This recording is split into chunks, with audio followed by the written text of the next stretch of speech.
Olá, aluno, seja bem-vindo à aula. A gente vai continuar falando sobre seres vivos aí, um assunto que é muito importante para vocês.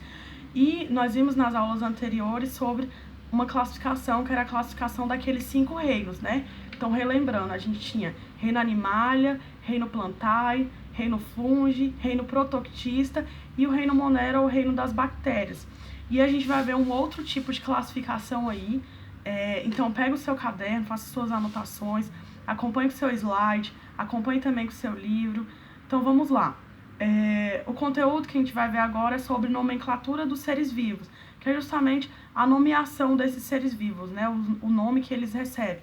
É aquilo que a gente conhece como nome científico. Então, nomenclatura binominal.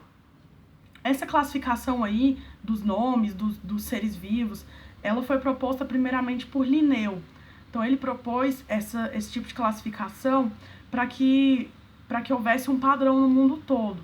O porquê disso? Porque existiam confusões.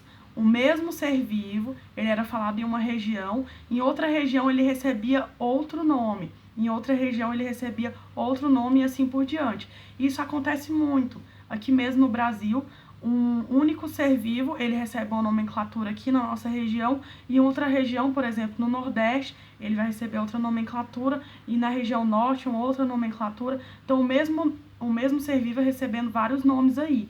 E foi para evitar esse tipo de confusão que Linneu propôs esse tipo de classificação aí. Colocar um padrão, um único nome científico que fosse usado no mundo todo.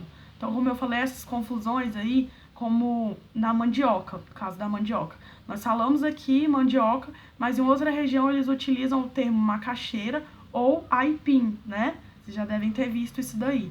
Então, galera, esse estudioso ele propôs essa classificação aí, para que fosse usado um padrão em todo mundo. Então, o mesmo nome, por exemplo, do cão doméstico, o mesmo nome científico dele é usado aqui, mas também é usado no Japão, também é usado em Londres, também é usado, sei lá, na Escócia. Então, é para isso que serve a nomenclatura binominal. A gente vai ver agora sobre algumas regras aí que são essenciais, que vai ser importante para que vocês consigam identificar o nome científico num texto, em uma notícia. Então, vamos lá. A primeira regra da nomenclatura binominal, esse nome vem do termo porque é composto por duas palavras. Então, são dois termos aí. A primeira palavra, ela vai se referir ao gênero daquela espécie. Então, por exemplo, Homo sapiens. A primeira palavra homo, ela está se referindo ao gênero daquela espécie, certo?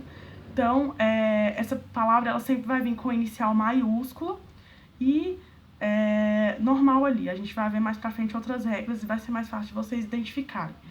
A segunda palavra, ela se refere à espécie, então ela vai estar especificando aquele gênero ali.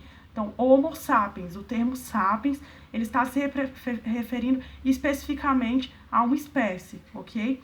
Então, ela vem com inicial minúscula. Eu dei aí o exemplo do Homo sapiens, mas tem vários outros exemplos que vocês encontram na internet e no livro de vocês também, tá?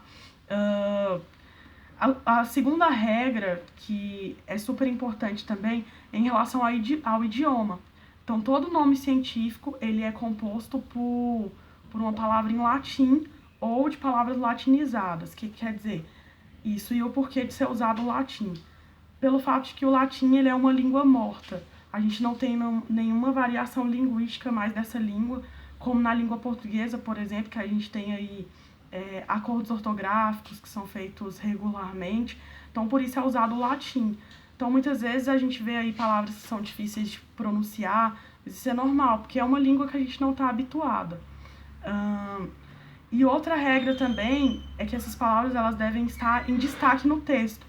Ou elas vão estar em itálico, na forma itálica, ou elas vão estar em negrito, ou vão estar sublinhadas no texto. Então, justamente para ter um destaque, para que você consiga identificar essas palavras ali naquele texto, tá? Então, sempre vai estar em destaque ali no texto, dessas três formas, ok? Como eu falei, tem algumas exceções que a gente encontra aí, como, por exemplo, alguns nomes, algumas nomenclaturas, elas vão vir com o nome do estudioso ou do cientista que descobriu aquela espécie pela primeira vez, que descreveu aquela espécie pela primeira vez. Às vezes esse nome desse cientista vai estar em parêntese, ou também a gente vai ter também o ano que se descreveu aquela espécie ali, tá? Então, essas são as regras de um nome científico. Espero que vocês tenham compreendido aí. Bons estudos e até mais!